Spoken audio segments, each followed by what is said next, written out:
ஒவ்வொருவருக்கும் எழுதிய நோட்ஸ் தான் அவர்கள் வாசித்தார்களே தவிர வேற ஒன்றும் இல்லை.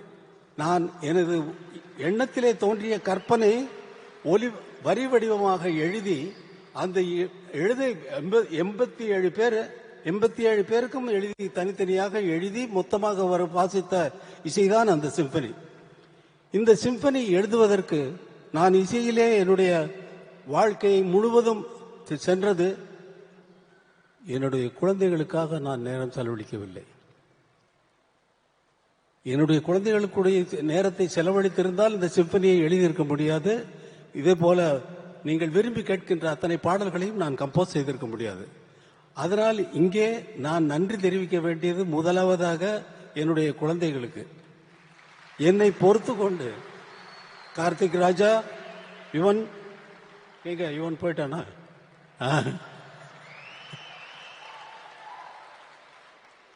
உங்கள் இருவருக்கும் நீங்க உங்களோட செலவழிக்க வேண்டிய நேரம் தான் அங்க வந்து சிம்பனியா இசையா வெளியில வந்திருக்கு. அது நினைச்சு நீங்க சந்தோஷப்படலாம். உங்களோட எங்க டாடி நீங்க எங்களுக்காக நேரம் செலவிடலைன்னு சொல்லி நீங்க இனிமேல் கம்ப்ளைண்ட் பண்ண போறதில்லை. இங்க உங்களுக்கும் வயசாயிடுச்சு, உங்கள் குழந்தைகள் வந்து உங்களுக்கு சொல்ல போகுது. அத இந்த இசை எழுதும் பொழுது எனக்கு இருந்த அதாவது கட்டுப்பாடுகள் எனக்கு எந்த இக்கட்டான நிலைமைகள் என்ன என்றால், நான் ஒரு கிராமத்திலிருந்து வந்தவன். கிராமிய இசை சாயல் வரக்கூடாது. அதற்கப்புறம் திரைப்பட இசையில் எவ்வளவோ அமைத்திருக்கிறேன், அந்த சாயல் வரக்கூடாது. திரைப்படங்களில் வருகின்ற பேக்ரவுண்ட் மியூசிக்கினுடைய சாயலும் வரக்கூடாது.